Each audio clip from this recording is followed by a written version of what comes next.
Hey there, in this video we are going to talk about niching. Niching. And a little sidebar, I know some of you more hoity-toity people say niche.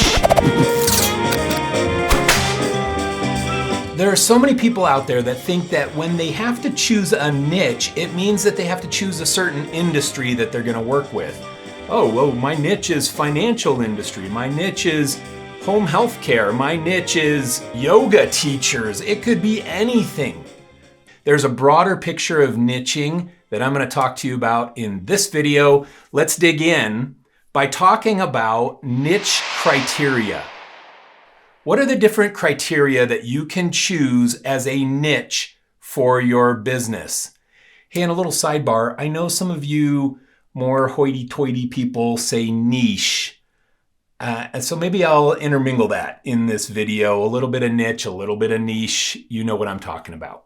Okay, there's a variety of different ways that we can niche a business. You've got services, location, size, budget, and industry. Let's look at each of these a little bit closer.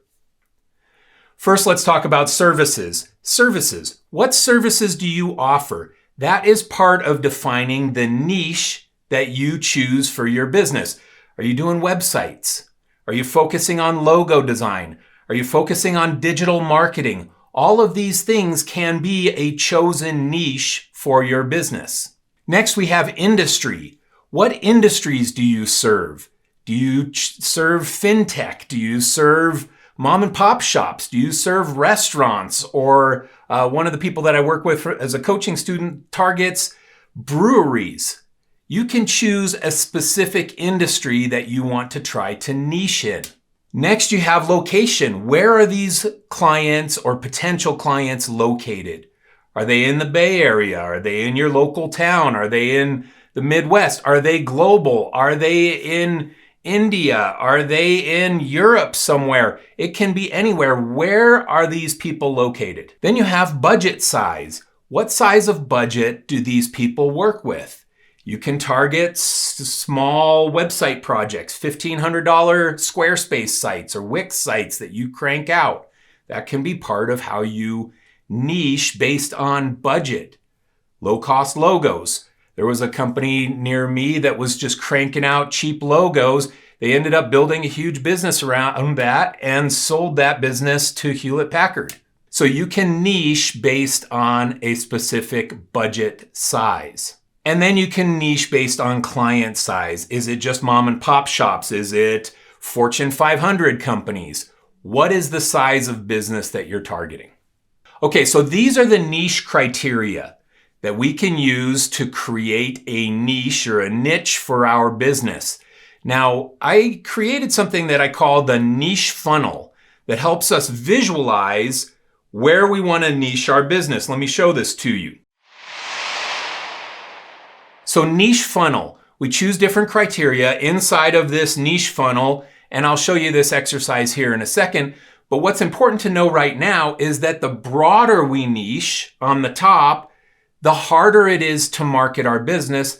The tighter we niche on the bottom, the easier it is to market our business. The clearer we can articulate what we do, who we serve, and how we help them. But when we market to a broad audience, it's difficult to market our business. We do websites.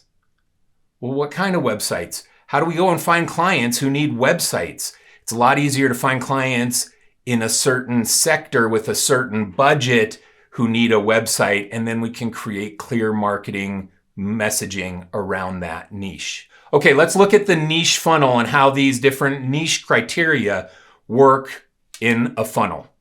Okay, so first things first, here we have a definition for each of the niche criteria that I gave you. Here you can see on the niche funnel, we start with service.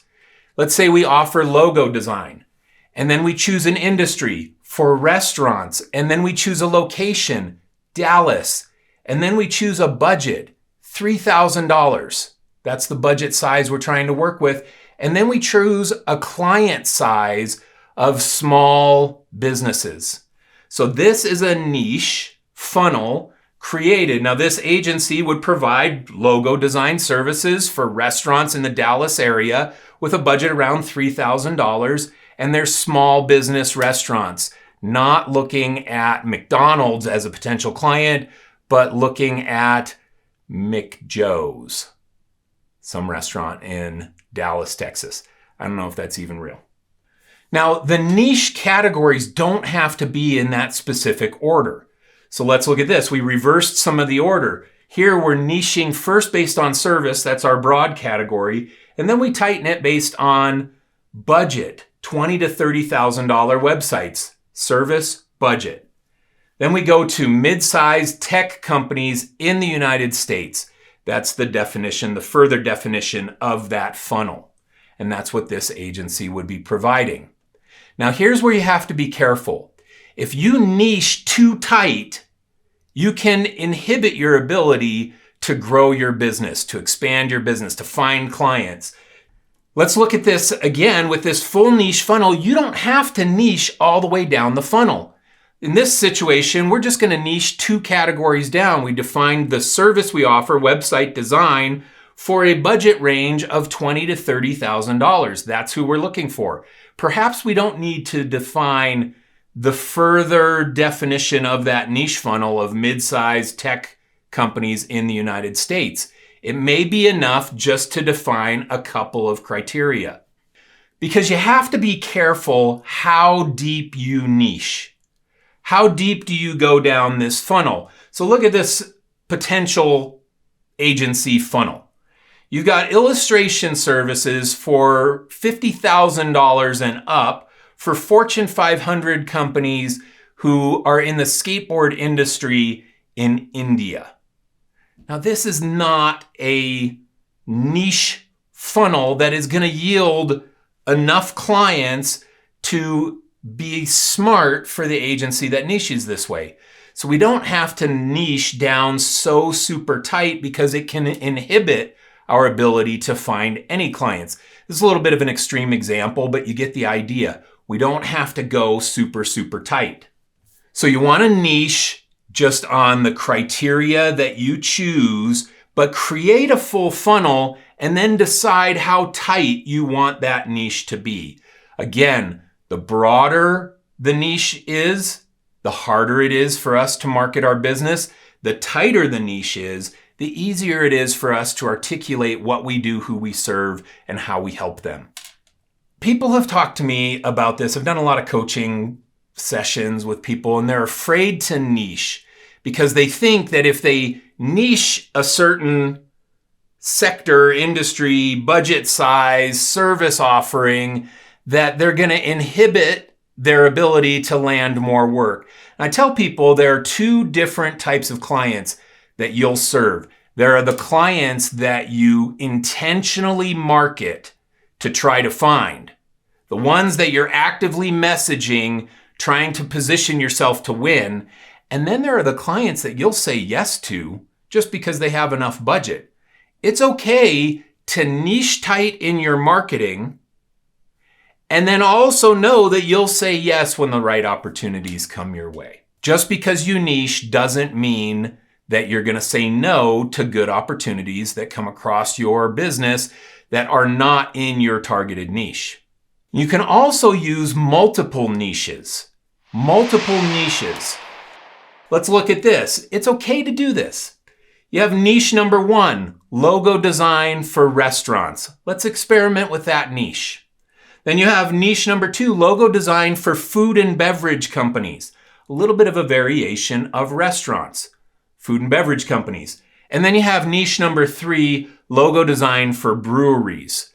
So here's 3 different tangential niches, and we can create marketing around each of these niches. And when one of them starts to rise to the top, then we can abandon the marketing of the other 2 and go all in on the one. Now, marketing for various niches, I recommend doing via landing pages. So in this situation, you're going to create a landing page for restaurant logo design, a landing page for food and beverage logo design, and a landing page for brewery logo design.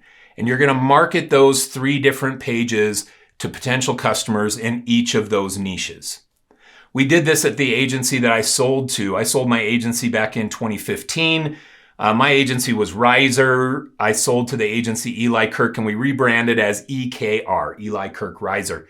And here's a shot of our homepage that targeted the agency for brand starts, pivots, and turns. So we were marketing businesses on our homepage that were needing a rebrand, a start, a new brand, a pivoting brand. We're targeting branding and brand strategy and marketing strategy services, kind of a broad niche. But when we were doing work for Google, we had this landing page. We are an approved Google agency, and on this landing page, it shows you everything that we were doing for Google. All the different types of projects that we had done for Google were on this landing page. Now, when we went to talk with Google marketing managers, we didn't send them to our homepage. We sent them to our Google landing page that was specific to their niche. It showed how we can help Google marketing managers with their marketing efforts and how we had done that for other marketing managers in the past. So when you niche like this with landing pages, you only use the landing page that is specific to the targeted niche when you're talking to somebody in that targeted niche. Again, over time, you may find that you have a specific niche that starts rising to the top and you abandon the other two niches because they aren't generating enough revenue, or you haven't gotten enough market share in those specific niches, so you focus and target that one and abandon the other two. Okay, I hope this helps you think a little bit differently about niching. Again, think of it like a funnel. How tight do you want to go in the funnel? It isn't just choosing an industry. You can niche on logo design for $3,000 budget. That's probably tight enough of a niche for a lot of designers to target. But do you want to niche a little tighter so you can more clearly articulate your marketing? I recommend it. I recommend niching as tight as you can while still having a market that's big enough to sustain your business. All right, hope that helps. If you want to learn more about freelancing and about running a creative agency, check out my course, The Ultimate Freelance Course, at theultimatefreelancecourse.com. Thanks a lot. We'll see you again in another lesson soon.